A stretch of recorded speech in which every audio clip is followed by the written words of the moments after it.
It helps if I turn my mic on. Hello, hello, hello, hello. It's Wednesday night. 7 p.m. Y'all know what time that means. Time for South Carolina NORML's Cannabis Conversation. Let me look at these buttons and stuff here.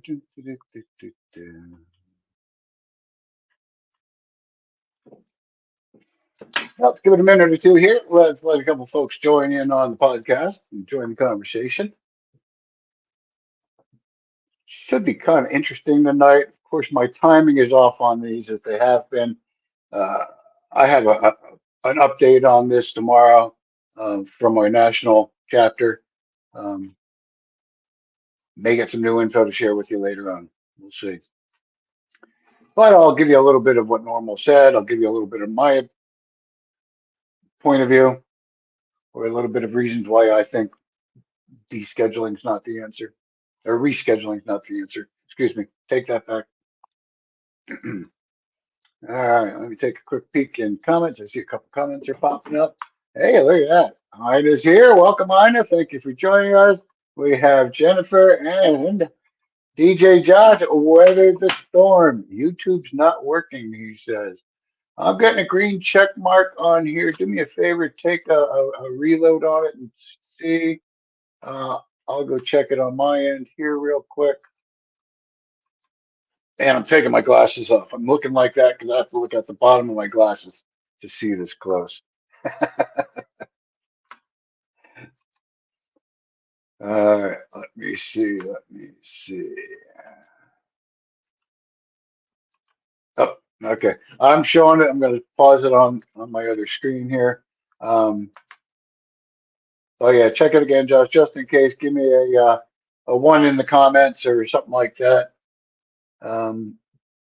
There we go. There you go. Appreciate you, buddy. All right. All right. Well, looks like we've kind of given a little time to let people join us here on the conversation. So I'm going to kind of go and do my little click on this and click on that.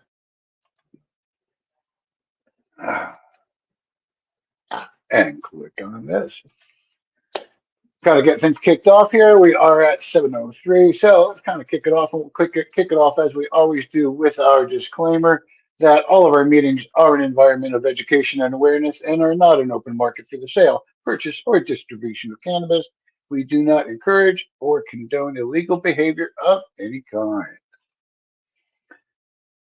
I don't know how many months it's been, but one of these days I'll update this. Don't forget to follow us on our other social media as well. If you're following on YouTube, click that subscribe and that notification bell. We also do then stream these podcasts to, let me look, Facebook Live and to Twitter. Kind of prepping myself, get our trivia question prepped here. And my fingers don't want to work. 1, 2, 3 random questions for the evening. There we go.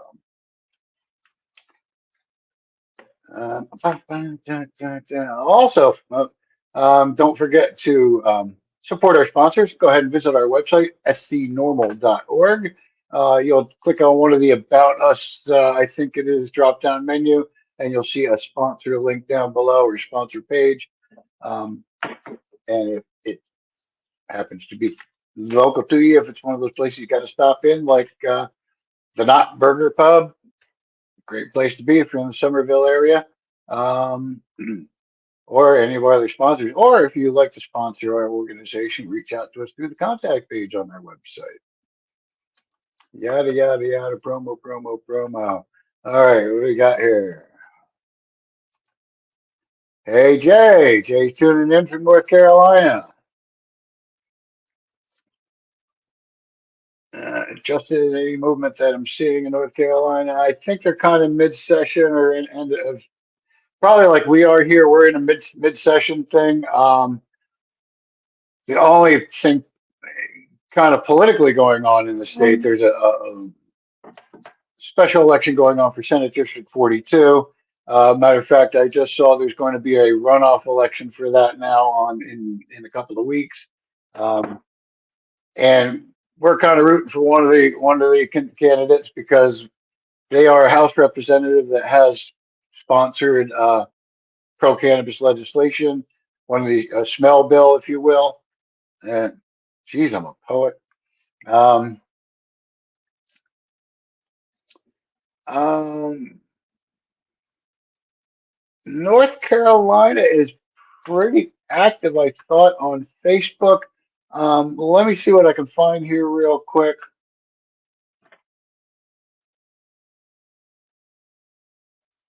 Sorry about that. Because I know the couple that's sort of leading it, or so I thought, have been pretty active. Um, I would see them regularly in meetings with National. We were having more regular meetings there. Um, I think they're under NC NORML on Facebook. Let me look at their page, see. Um, okay, I don't see any recent posts since like June 17, but I think that's when sort of probably like here, a lot of the political activity has stopped. And I don't know if they do meetings regularly. Reach out through their Facebook page.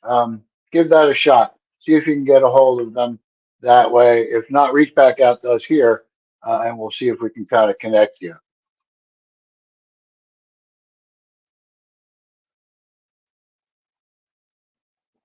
I don't know what that just told me. I want to be on Facebook anyway. Um,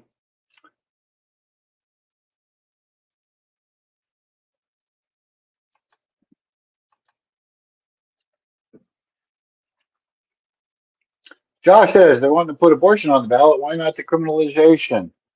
I haven't heard or seen that yet. Is there legislation moving forward to put this on the ballot? Um, because if you remember, and it may still be, no, it was last session.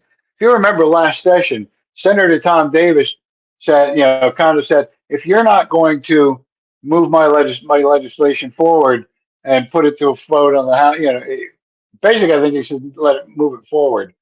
Um, and last year we got it voted out of the Senate and into the House, but he had submitted a bill wanting to put it on the ballot as and I'm wondering if this abortion one's similar, where it has no legislative power, but it has advisory power, if you will. It advises the legislation what the people want or the voters per se want, if you put it on the ballot.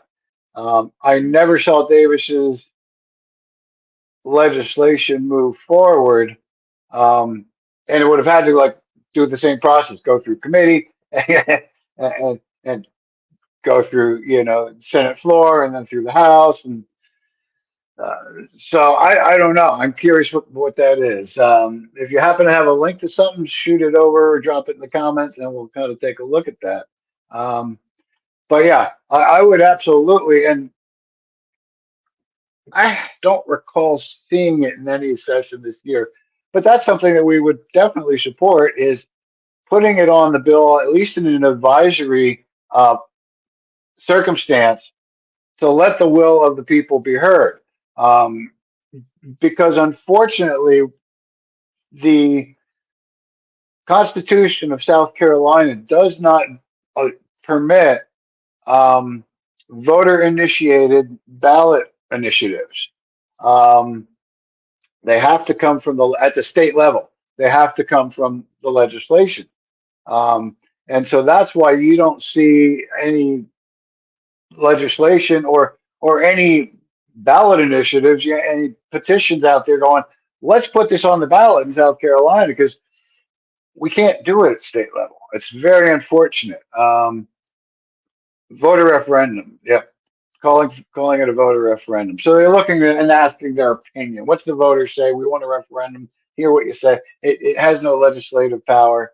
Thank you for the wording. And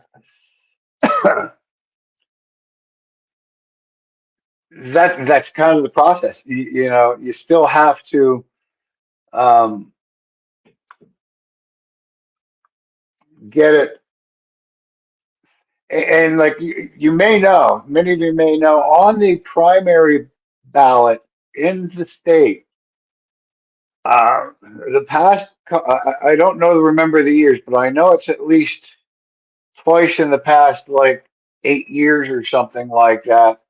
Um, it's been on the Democratic ballot. Do you believe that South Carolina should have doctor prescribed marijuana? I think was the wording of it. But basically asking, do you think South Carolina should have medical marijuana?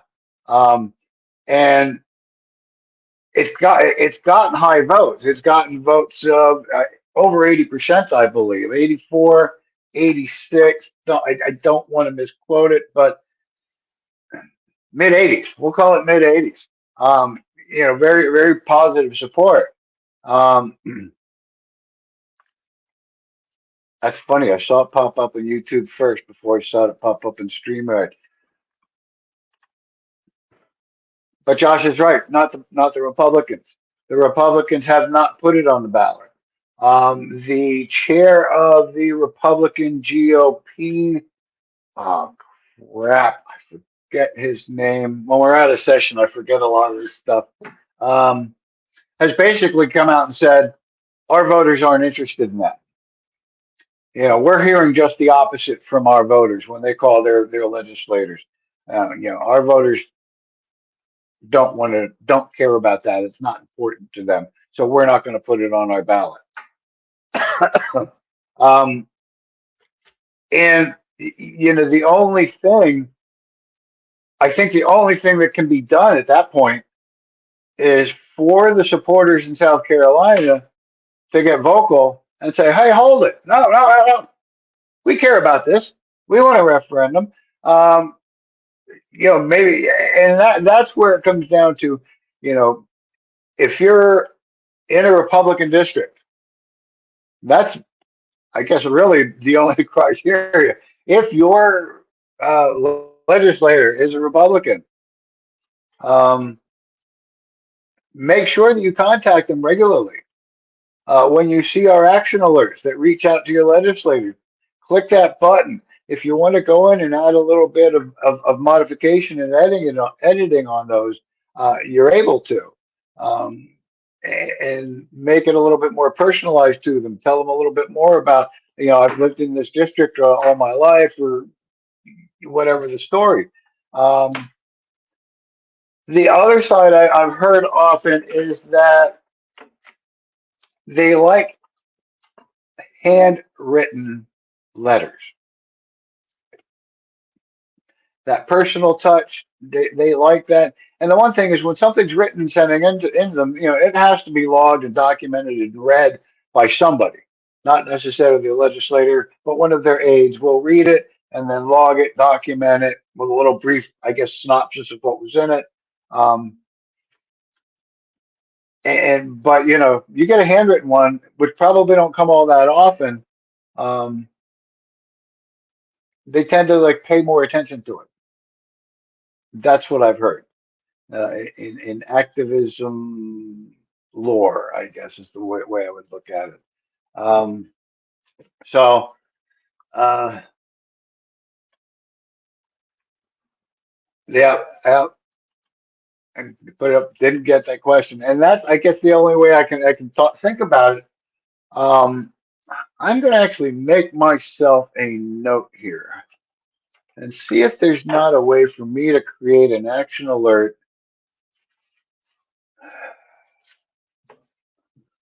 Sometimes doing the customs one is a real pain, but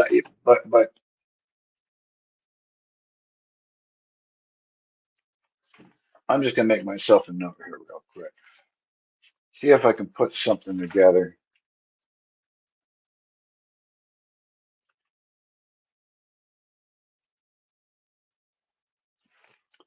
to sort of have an avenue, make it easy for folks to kind of hit the click, put in their modification, send it out uh, to members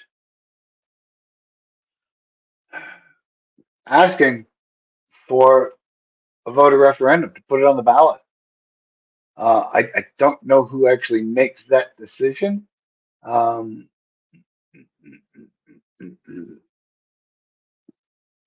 I guess the parties as they're developing their ticket. Um, but yeah, maybe we put something together that sort of find out who we sort of have to point it at and see if we can get an action alert together. That would be kind of interesting. Um, and make sure I have things running here. Okay. Um, so I wish we could. Like I've said a number of times, our only real avenue for voter initiative is decrim at municipal level. And in decrim, you don't really change the law. You don't change state law with a municipal, but you can affect the punishment phase. And the punishment phase in simple possession of cannabis, up to 30 days in jail, and $200 fine for the first offense. Which I mean, to me, the $200 is no big deal for most folks. It's 30 days in jail. Is your job going to wait for you? 30 days without income because you're sitting in jail. Is your landlord going to understand? Um, you know, if we could change that to confiscate you a little bit of weed, send you on your way, civil citation, $25. I've heard of them at places $100. I don't like monetary attached to it. I like a no fine, no time, no court cost process. Uh, because again, you start linking them into the system, you just that's not harm reduction. So, um, but yeah, thank you for that, Josh. Let's see what we got here. I guess your comment popped in. Joey's here. Hey, Joey, thank you for joining us. Made it a little bit earlier tonight. Good to see you here in time for most of the conversation. And I haven't really even got our intro and stuff going. I'm just rambling. Um, Let me see here from Jay. Oh, I got another banner I have to turn off here. All right, let me go. Love the conversation though.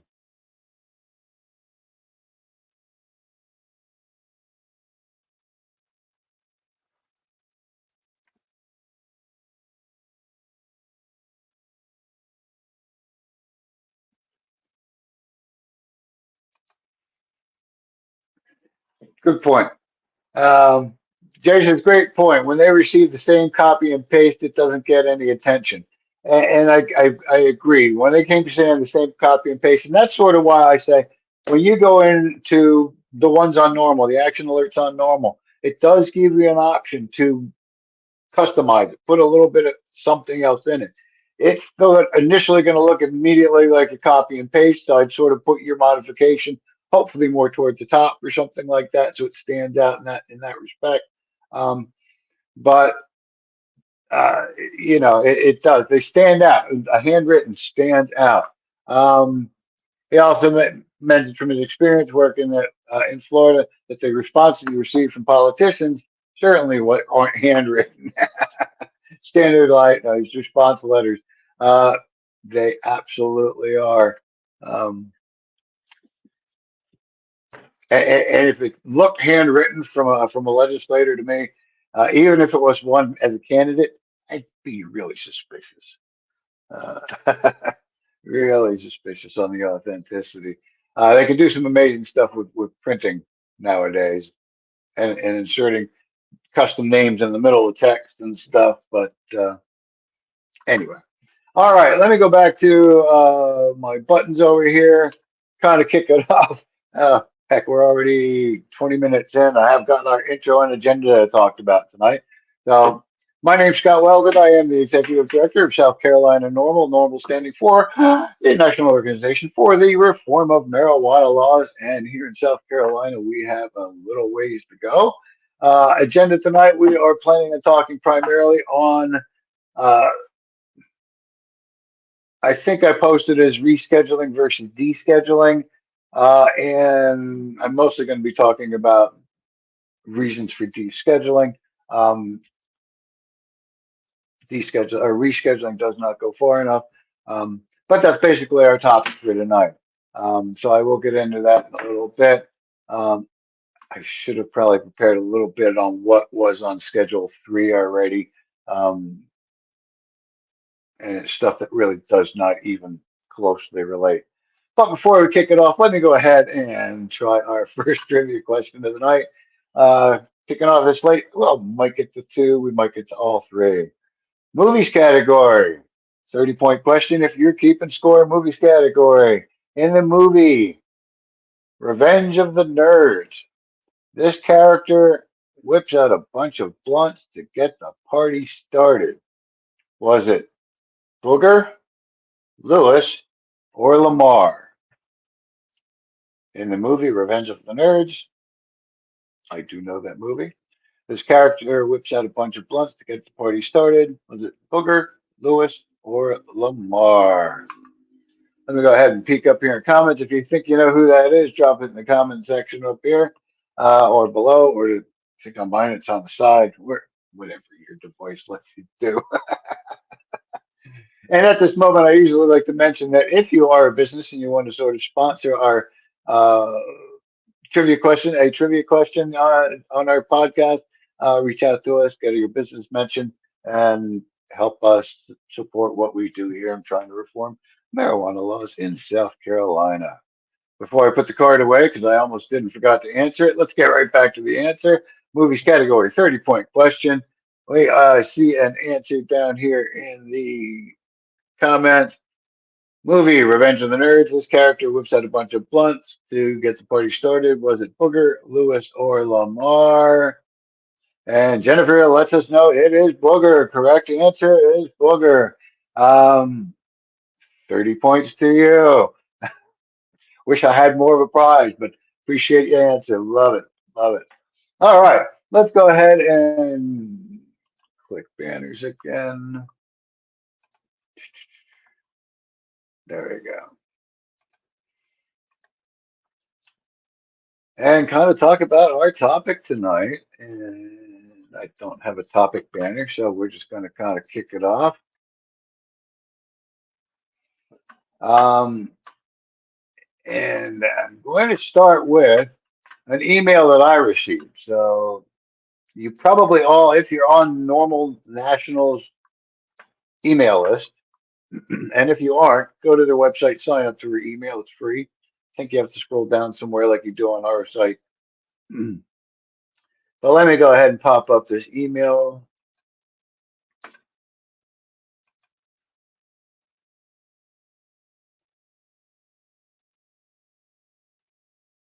Actually, this is my email. Is it giving any real information it shouldn't be? Not much. Not much that I can think of anyway. So, from National Normal, Scott, no deer or high, nothing. Scott, 10 months after the Biden administration requested the Department of Health and Human Services, quote, to initiate the administrative process to review expeditiously how marijuana is scheduled under federal law, Secretary Xavier Becerra confirmed that the agency has recommended cannabis be removed from the Schedule 1 classification and placed in a lower schedule. While the explicit details from Health and Human Services, HHS, recommendation is not public, reporting last week in Bloomberg News says that the agency is suggesting that cannabis be moved to Schedule 3 of the Federal Controlled Substances Act. So probably most of you have already kind of seen that flying through the news. Oh, good, they're gonna, reschedule. Well, some entities, particularly those involved in the commercial cannabis industry, have lauded the proposed change as a giant, quote unquote, step forward. Others, it says like myself, and this is from Deputy Director Paul Armentano. Is that his title, Deputy Director? Yep, Deputy Director. Want to make sure. Have been far far more restrained. So he's restrained on his response to it, and I don't blame him. And I'll go into that a little bit more later.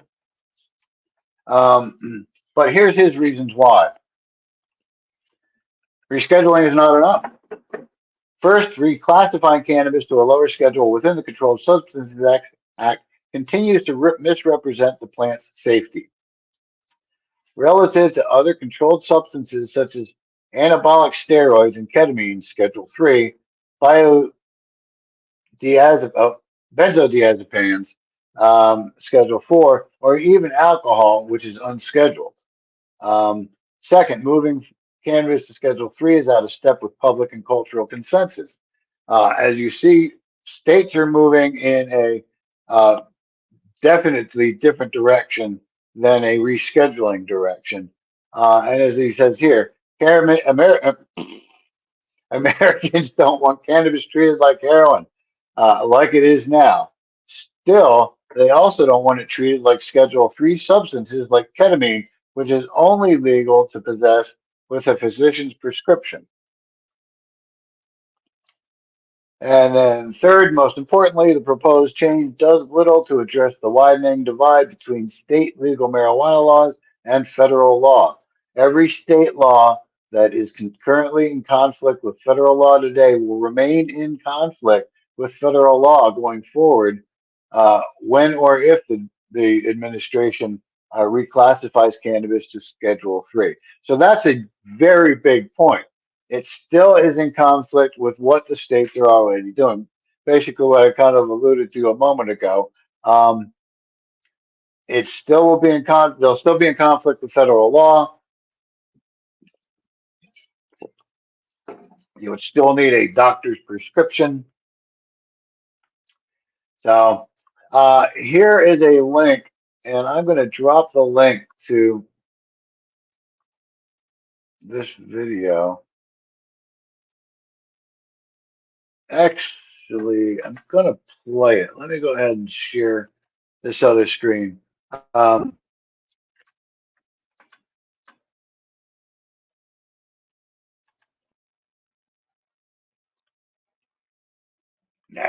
going to go ahead and finish where I was with the email, and then we'll drop over to that that video, and we'll give that a real quick watch. Okay, so let me get back to the email here real quick. As Paul says, and Paul, if you've ever listened to him, you'll hear him a moment. Very, I think even tone, very sensible presentation. Over the past few days, I've consistently promoted NORML's call for descheduling cannabis to dozens of mainstream media outlets, including the Associated Press, the Washington Post, UPI, and PBS, reaching millions of people. On Thursday, I appeared live on CNN saying tobacco and alcohol are not in the Controlled Substances Act. Those substances are well recognized to pose a far greater hazard to health than cannabis. We should treat marijuana under the federal scheduling system equally. And basically a claim of our stand with consumers. And as you all know, we are a civil rights, civil liberties organization at our heart. We are a consumer-oriented organization. So anyway, as a grassroots organization that promotes freedom and civil liberties and represents the interest of the responsible cannabis consumer, we will continue to make the case for sensible marijuana policies like descheduling. Your support provides blah, blah, blah. Okay, and that's the rest of the email down here. Federal lawmakers are now returning from their August recess. I think this email is only a day old. So they are returning from their August recess. There's little doubt that there'll be more on this conversation than ever in the halls of Congress surrounding this issue. And support the cause. You can click on the links in the email if you got it, and make a donation to NORML National. Let me go ahead and switch screens. We're going to drop off the email. While I'm off, let me go ahead and say, Nancy's here. Hey, Nancy, welcome for joining us, Hardy. You're a little bit late this evening. You're usually pretty prompt, and we love having you here with us. Got a good crowd here tonight. I am loving it, loving it. Appreciate you all coming in. I am thrilled. Let me go ahead and get this other presentation or this other share screen up here. And that was YouTube. So I don't think I'm going to have any. Oh, this is from Normal. I won't have any copyright issues, I don't believe. So just let me know in the comments if you hear the audio as we switch over.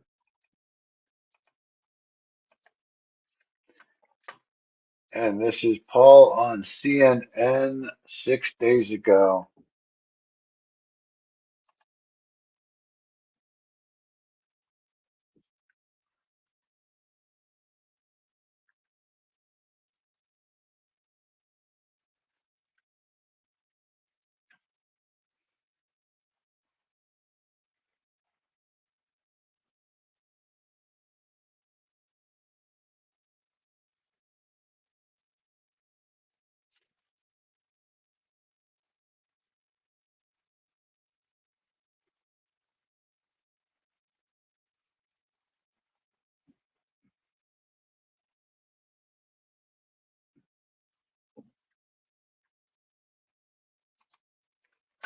All right, Josh tells me no sound, and I very possibly didn't click the right buttons.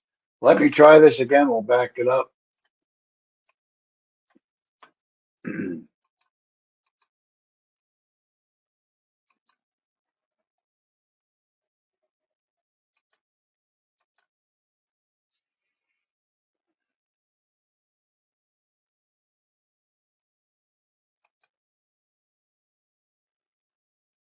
Aha, there we go. I'm going to share it this way. Share tab audio.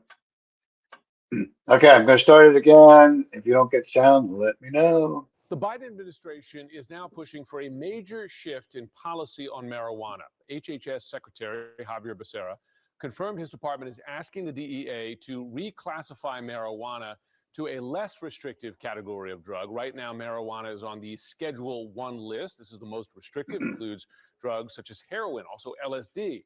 Health and Human Services wants to move marijuana to Schedule 3. That would put it alongside Tylenol with codeine, anabolic steroids. Secretary Becerra said he was following a directive from the president.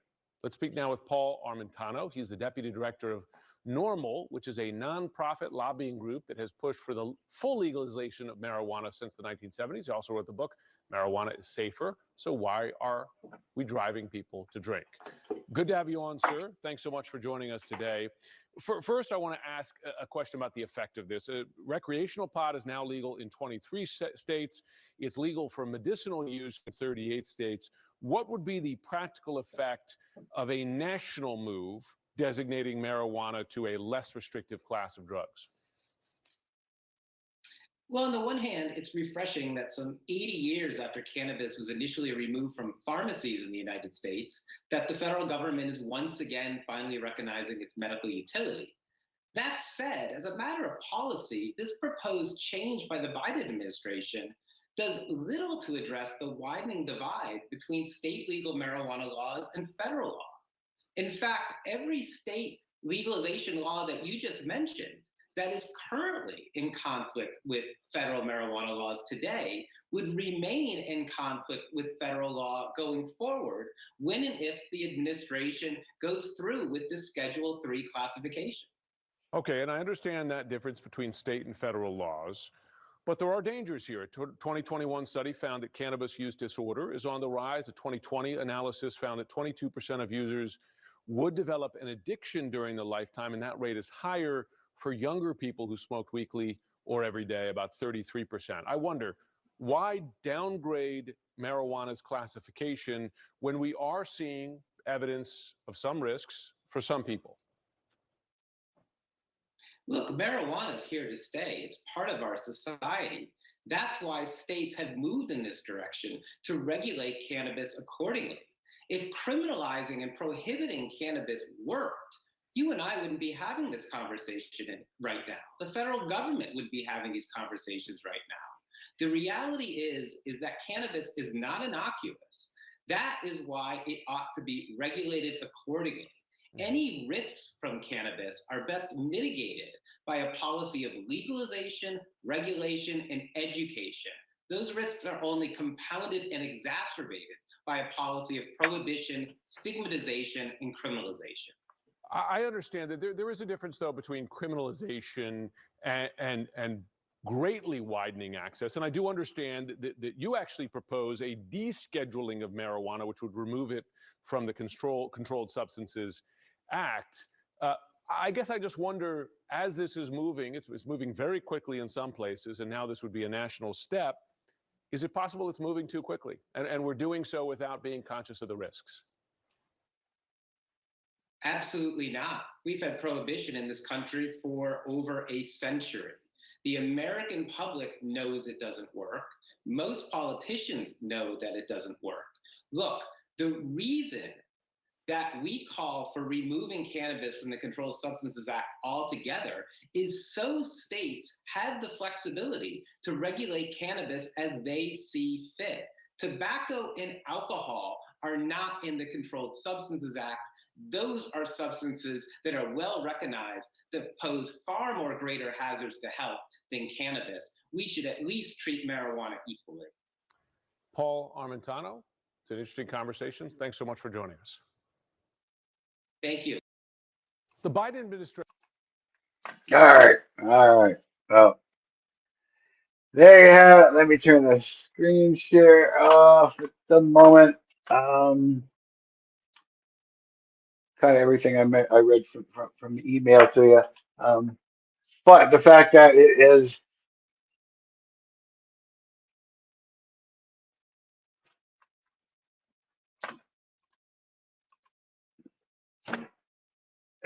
as I stammer, Josh kind of puts it in the chat for me. Greatly growing access. It's already here. It's everywhere. Yeah, but we want safe access. Um, I still kind of have my doubts on this fentanyl tainted weed, but I still have this itch in the back of my mind, like, it could happen. I'm not saying it's not a reality. I'm saying I don't know. Law enforcement's been sort of hinting at it or telling about it, or boogeyman stories for years about that. But I gotta say, at one of the rallies that I was at here in the state this year, one of the other participants mentioned experience, having experience with some fentanyl tainted cannabis. So that kind of made me do a little, double take, But again, as I said to them, that is one of the main reasons why we look for regulation. We do want safe access. We don't want to have to buy whatever it is from somebody that we may not know on the street. Even if somebody we know, how do we know how they're vetting where their cannabis is coming from? You know, we don't want to put anybody at risk with this. We want people to have safe access, and not go to jail for it. So anyway, I wonder if I can share this other one. I haven't tried sharing from this.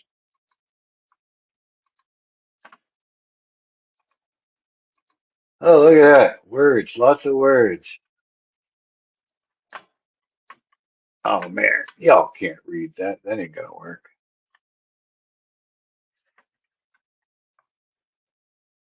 All right, I'm just gonna read.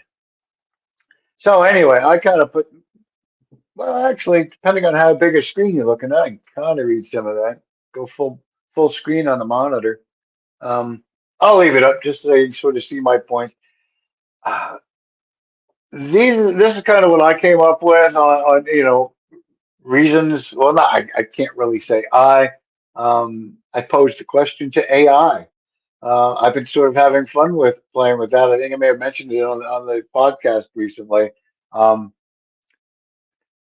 it now what I haven't tried, I had somebody kind of I saw him post in I think to friends and such like that on Facebook. Uh, wondering about maybe finding somebody to talk to, almost like they're looking for a mentor or something like that, or somebody to help them sort of consider their options and what directions to go with in their life, where they are now and things like that. And I kind of suggested posing some of it to AI, and I got all I got was laugh reaction. I mean, maybe I'm mistaken, maybe I won't give some suggestions, but I'm almost thinking if you pose the question right. And the fun thing with me is you can always repose the question or the comment, or you know, it's interesting. So this is not all out of my brain. It's stuff that's kind of in there, but not well laid out. So matter of fact, what I've been actually doing, another thing I'll mention real quick. Um, I've been using, even when I am drafting stuff, I'm using AI to do my edits or asking for edit suggestions and then re-looking at it and maybe implementing the edits, maybe not, or maybe implementing some of the edits.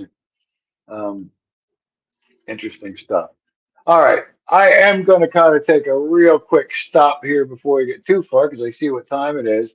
And I'm going to go ahead and hit you with one more cannabis question because I do like to try and get three of them done during this.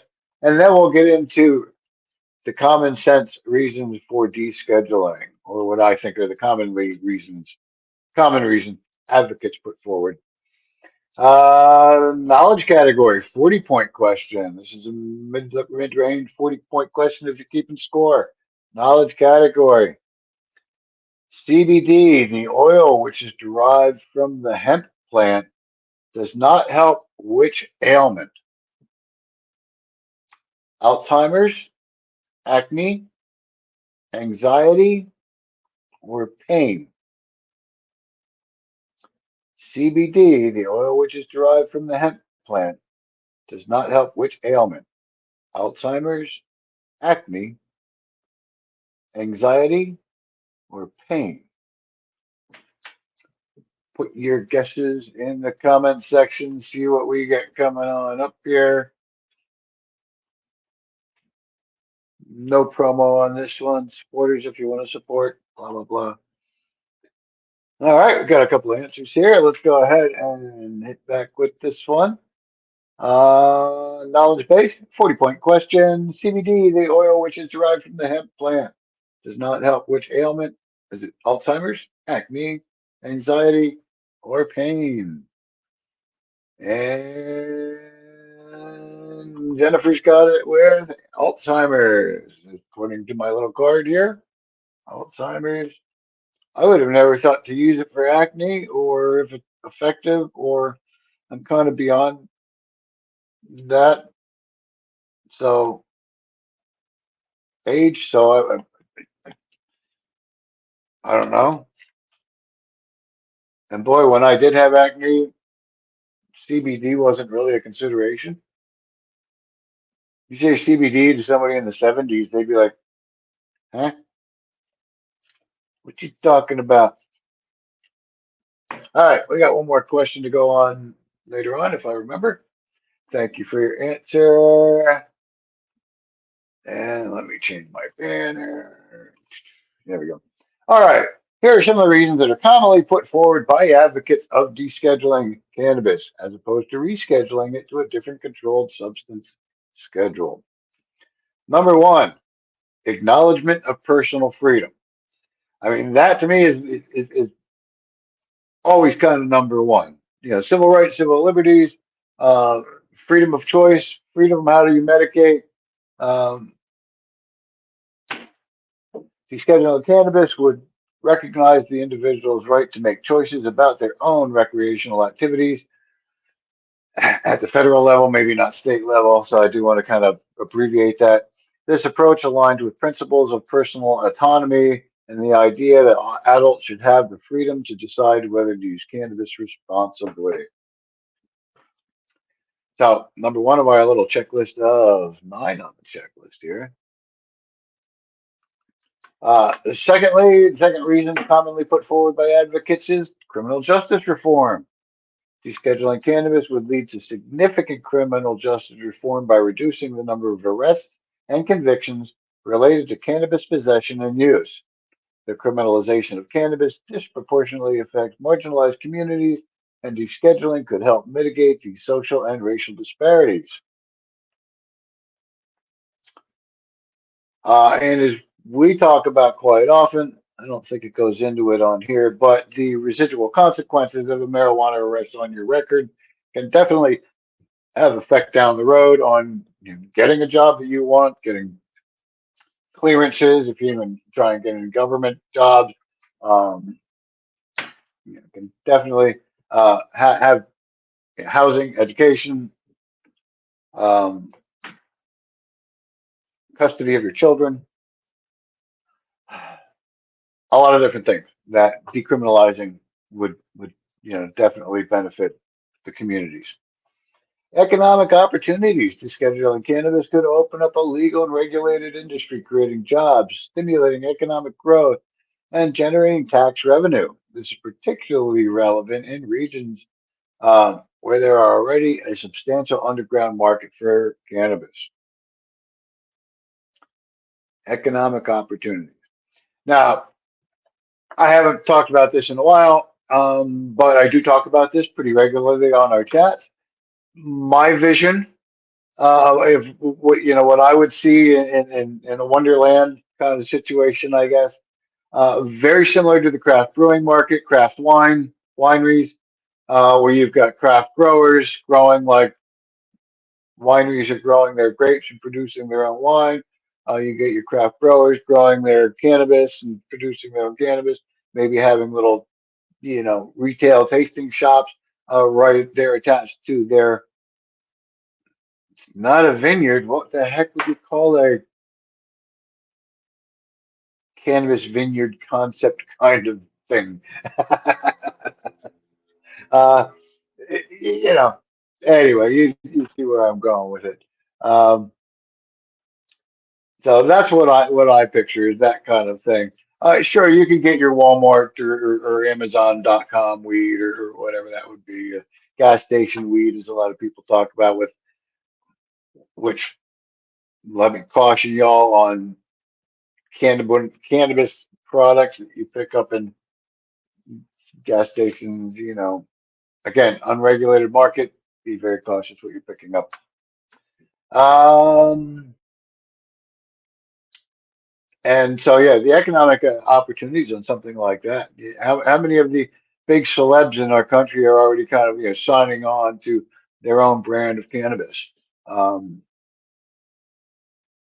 yeah, so the economic opportunities here in South Carolina as well. Research and advancement. Removing the Schedule 1 classification would remove the significant barriers to conducting research in cannabis. Researchers would have greater freedom to explore the potential medical benefits, risk, and application without the current restrictions. Rescheduling may allow more research, but descheduling takes it out of the control of the DEA, and DEA is the one that controls who can research and who cannot. No matter what the schedule of the substances, I would assume um, they would have to be in the mix. I'm sure they'd want to be. Public health and safety. One I like. Proponents argue that descheduling cannabis would allow for better regulation and control of the substances. Legalizing and regulating cannabis could ensure product quality and safety standards similar to how regulations govern the product production and sale of alcohol and tobacco. Highly regulated products in our market. Um, Cannabis is safer. All right, let's see if we got any comments. I'm not seeing any comments in the moment, so I'm just kind of roll on through these. Medicinal use and patient access. Um, Again, it's going to allow the state to make their decisions. One of the biggest arguments we hear all the time from our legislators in South Carolina on why we still don't have medical marijuana here in South Carolina, because it's illegal federally. It's a Schedule I illegal federal drug. So that's one of the main reasons they throw at in hearings and that our legislators throw at us. So descheduling would remove that argument. Um,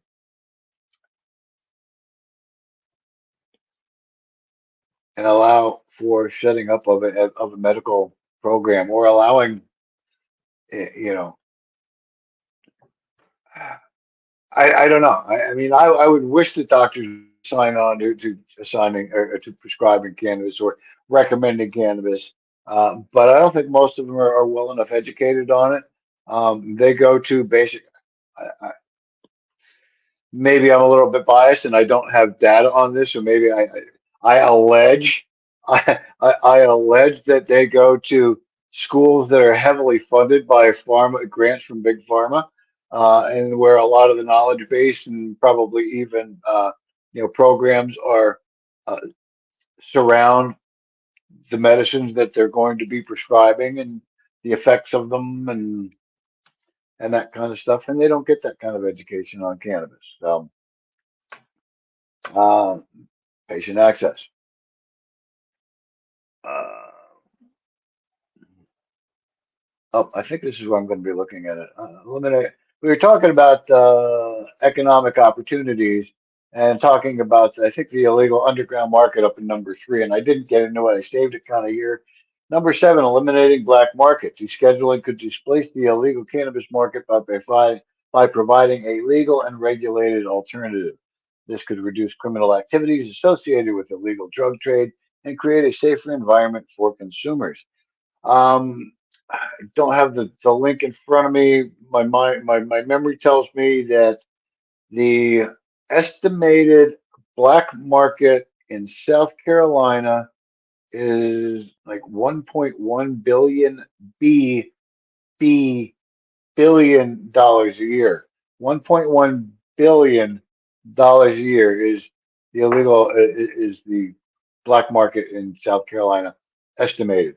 I think we're tied with another state, and I think we're only like, tied at second place to Texas, which is number 1, much larger state. And I think they're like, oh man, I think they're around 3 billion in Texas. I forget. I forget. But 1.1 billion dollars. None of that tax, none of that going to our communities, our government, or filtering down through the system. None of that really benefiting the legally employed in South Carolina. So there's a big market to fill. There is. There's a demand in South Carolina. Um, as we were talking about earlier on the ballot initiatives, on the referendums. I don't know why that word just doesn't want to stick in my head. Um, when they put it on the Democratic ballot in the primaries, it was over 80%. I would love to see it go on the Republican ballot and see what's said on the Republican side. I'm sure the numbers are going to be significant. Many of our viewers, supporters, um, I believe, are more conservative leaning, and they would really love to see their legislators kind of back what they want. Um, so, yeah, I'd love to see it on the ballot. Um, I have my note. See if I can put together an action alert on that. I kind of went on a rant off of this eliminating black market thing.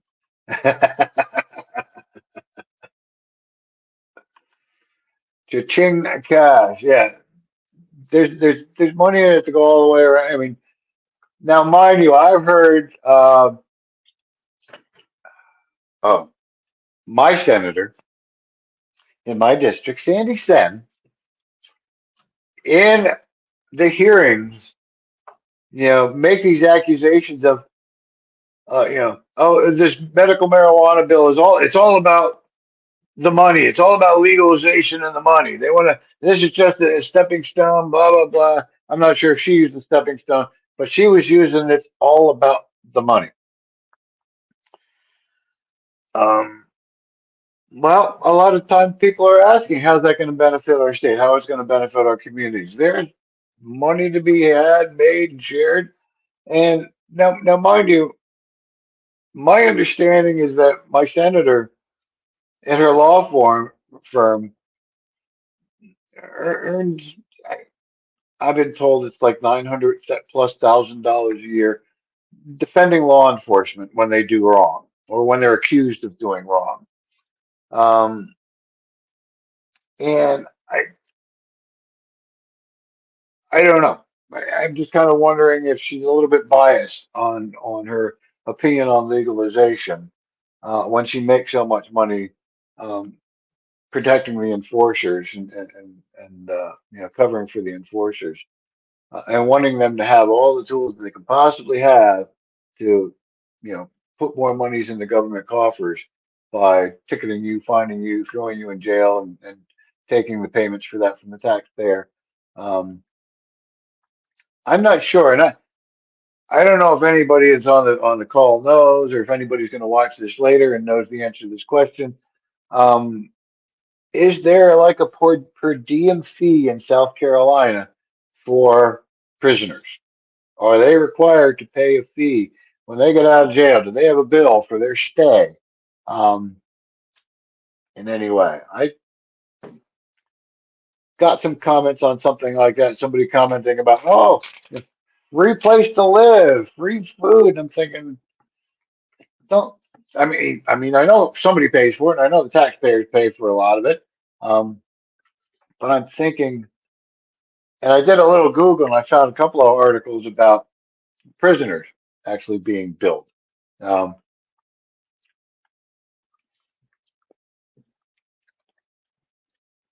all right, I'm going to kind of go back and look at comments real quick. Josh, in 22, the poll showed mid 60s in support. Mid 60s, I'm assuming from conservative voters in South Carolina. And then nope, and I'm assuming nope is attached to there is no like per diem or daily fee to prisoners if they're in the state prison system. Okay, I wasn't sure about that in South Carolina. Um, if there was or wasn't, I believe there is in some places. Where was I? Oh, number 7 was eliminating black market. And when they say eliminating black market, we haven't really seen that ring true even in California, where I think it's fully illegal, but heavily taxed. Mm, people are growing their own. People are sharing with their friends. They're calling that black market. People are going, hey, I can grow it and sell it without jumping through all the hoops. You don't have to pay the taxes. So yeah, they're not eliminating the black market completely.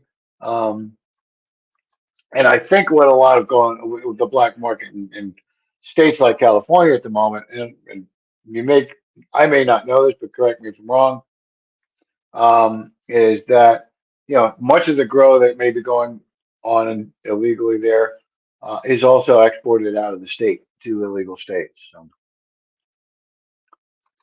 okay, so Josh is saying taxpayers are on the hook for 100% of the fees of incarceration. Okay, thank you for that, Josh. Appreciate that. Number 8 on my list of 9. Where we at? Timeline. Oh crap, we're at 8 o'clock. Social and cultural acceptance, deschedule and contribute to changing social perceptions and attitudes toward cannabis, reducing the stigma associated with its use. This shift could lead to a more open conversation about responsible use and harm reduction. And finally, addressing failed prohibition. Descheduling, definitely fails the addresses the failed war on drugs. Advocates argue that the war on drugs and cannabis prohibition have largely failed to achieve the intended goals while also causing unintended harm. Deschedule is seen as a step toward more rational and evidence-based approach to drug policy. So there we are, or as we roll up at 8 o'clock. I'm going to skip our last trivia question for the night, just because we're kind of out of time for it. Iron is with us on Free the THC. Absolutely. I am going to run over a couple of minutes only because I lost track of time here. So I want to sort of share a little bit of stuff with you. As you may remember, I don't know if it was last week, week before, but I did announce that we have lost our deputy director, VP has stepped down to spend more time with family and on her new job. And she's been, a great help and benefit to us over the past 2 years. But she was definitely, her life has been, family's been growing, life's been changing, has a lot on her plate. So we thank her for her service. But with that, we've had to sort of revamp what we're doing. We were talking about maybe starting a petition drive locally. And I also had another volunteer that was communicating with us for a while, about 2 months ago, lost touch with us. So what I intended to be about 3 other people to help me on it turned down to one, and it's not a job one person can really do. How's Folly Beach? Are you asking about after the storm? They survived pretty good, lost some sand on the beach, but nothing too bad. Our petition drive for Folly Beach has stalled. Again, we don't have the manpower to run it this year. I'm debating maybe we try it for the following, but we're rolling back a little bit and focusing on 2 things right now. And I just want to chat about this real quick. 2 things right now. And of course, I'm ill prepared to share. We have our lobby day scheduled for January 24th, Wednesday, January 24th. And this year we want to try and step it up a little bit. We're going to do our press conference at 9:30 in the morning inside the State House in the main lobby area. We are going to also do our lobbying through the day, but while the lobbying is going on, we're hoping to kick off outside on the front steps of the State House a rally, which was not generally part of our past 2 press conferences and lobby days. And so we're going to be reaching out to some of the folks that participated in the February rally there to help us organize a rally after our press conference on the front steps. What sort of kicked off a lot of this for me this year, especially making the announcement date, was some folks on Twitter saying, hey, tagging South Carolina NORML, going, here's the kind of rally we need. We need this kind of support. We need this many people coming out. Look at these videos, blah, blah, blah. And they're showing videos of other places. And I'll be quite honest with my first response was, I wish I could find that kind of support here in South Carolina of people that would actually come out and stand with us. That was kind of my first response. And then I'm like, well, fuck that. Let's give it a shot then. And solidified the date in my mind, put it on my calendar. I still have to go through the process on permitting and stuff like that with the State House, but that should be pretty easy. Mark your calendars, January 24th. Invite your friends. Schedule the day off from work. Anybody you know that supports cannabis for any reason, whether it's medical only or whether it's for civil rights, civil liberties, we want to try and get as many people out. I've said it before. I'll say it again. Oh, I'm going to take this share off. It's a numbers game, folks. If we don't get out there and actually tell our legislators what we want, demand it from them, write to them, text them, email them, send them birthday cards that say we want marijuana legalization, they're not going to respond. Now, so yeah, we are going to get out there and do it. Let me see what Josh has got here. It's sad today how a business owner has to work an additional job full time to support their family in America these days. Yep. VP store, if you're asking, Mr. B CBD on King Street in Charleston, South Carolina, is VP's cannabis shop. Anyway, and that's he makes a valid, and you make a very strong point. Oh, damn it, I'm running over because you got me talking again, Josh. You make a very valid point. Is a lot of folks that advocate don't have the or that are, working. They're busy working. They're trying to support their family, put food on the table, roof over everybody's head. At the end of the day, they want to kind of kick back, relax, and enjoy that family that they have, and they don't really have the time to go. Okay, now I'm going to go and I'm going to address the government. I'm going to tell the government what I think. My family's kind of grown. My children are gone. I've got a lot more time to want to address the government, and so kind of why I'm able to put aside time to do these chats with y'all. Because that's the way we're going to make change here in South Carolina, unfortunately. Um, and so that's why I so often ask your support because I know you're out there working hard and you don't always have the time to get out there and make the noise. I'll do the making noise. Help me support the cause, become a member, that kind of stuff, and we'll see what we can do to get it going. So with that, we're focusing on January 24th. Mark your calendar. Rally, rally, rally. Secondly, on that is we are trying to spread the word about our organization. So we put together an advocacy pack. I think we're calling it Spread the Word Advocacy Pack, Advocates Pack, something like that. It's on our website, and the first one's free. $5 for like 50 stickers, 48 stickers. So you get 48 of our stickers say South Carolina NORML, working to reform marijuana laws, and our web address. There's a little letter we send along with it, or note that send along to ask you how to distribute this stuff. We have a bunch of our little QR codes. Nobody should go to jail card codes or be arrested codes. We give you like 26 of these. We want you to keep one for yourself, and then 5 at 5 different locations, whether they be a CBD shop or any retailer that will let you put them on their cash register at checkout. Just 5 of them, not asking for a whole lot of space. And then we're giving you some of our brochures, which I don't have a darn brochure in front of me either. Inside our brochures included the NORML Foundation Freedom Card, which explains your rights under the Constitution in case you're ever stopped by law enforcement. We want you to have one. We give you 5 extra brochures to give to people that you care about and don't want to have them deal with troubles from law enforcement. So, all right, let me double check comments one more time before I say our goodbyes here.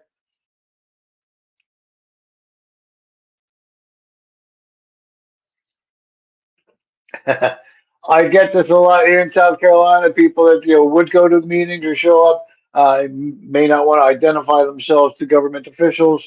A lot of people in South Carolina are afraid that if they speak out, they're going to get put on some sort of government watch list. I haven't seen any evidence of it. I mean, if they're watching me, they haven't been very obvious about it, and I'm pretty brazen and blunt. I make comments on Attorney General Alan Wilson's Facebook page and stuff like that. So, but that's why, as he put it, that's why he doesn't go. He's afraid that, and I understand that. There's a lot of people, especially on the job that you're in. It may not even be the feds that you're worried about. I've had people tell me, "Look, I'm a school teacher. If I show up to a rally or be seen advocating for cannabis, they're going to make me pee in a cup, or they're going to question my employment." Or one guy said it would affect his pharmacist license. There's all kinds of jobs that the start of our foundation, the person that we thought would be our first founding executive director, started talking about with some friends and coworkers. Hey, we're starting this group. We're going to fight for marijuana law reform in South Carolina. This is back in 2016. I was going to be like the communications director. I thought, I could sit on Facebook and make posts and, communications. Whatever I thought I was going to do. I don't know. But anyway, about a week or so later, I get a call from the guy. And he says, "Hey, Scott, My boss found out what I was doing. I was talking to some friends and stuff. My boss found out, and he came up and he said to me, "If you want to keep your job, you won't do that." So there are repercussions out there. If you get vocal about, um, you know, supporting cannabis, your employer could. I hope my employer doesn't piss on me too much because I'm pretty darn open about it, even at work. But I'm told they don't random, so I don't know. Um, all right. Josh says they already know his name. Yeah, they probably know my name. I'm a nobody, so big deal. Um,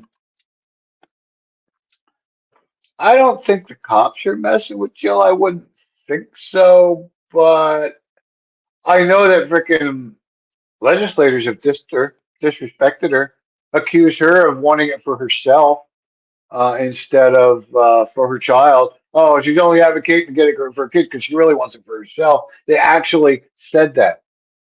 And I don't know if that was Sandy Sin or not. I don't remember if it was Sandy. For some reason, I'm thinking it was, but I'm not sure.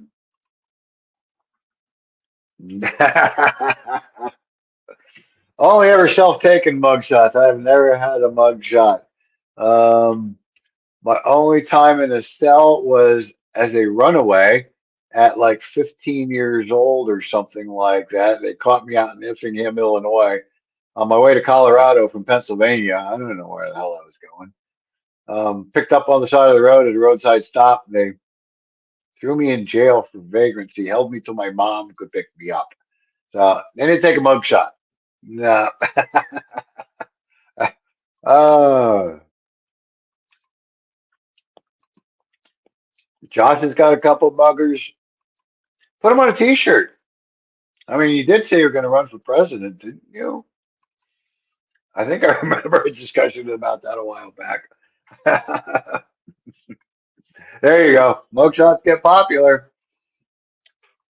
Maybe I'm missing out. Maybe. No, I don't need one. Thank you. Oh my God, it's 8:12, folks. I'm out of here. And I want to thank you so much for the fun, especially the giggles here at the end. Um, you know my opinion. Deschedule, not reschedule. We'll talk more about this. Next week is our regular monthly meeting, so we will be here next Wednesday. I am getting an update about this, like reschedule, deschedule crap tomorrow. But as normal in our regular monthly meeting, we're going to talk about basically what's going on federal level, what, if anything's going on state level. We'll talk about the runoff vote that's coming off for Representative Tedder, who was on the conversation with us last week. But beyond that, I already see we've run way over an hour, 8:13. I'm going to call it a night. Don't forget, follow us on social media and meet me right back here again next week, Wednesday night, 7 p.m. On whatever social media you're watching on now. Thanks for being there. Really appreciate you. Good night now.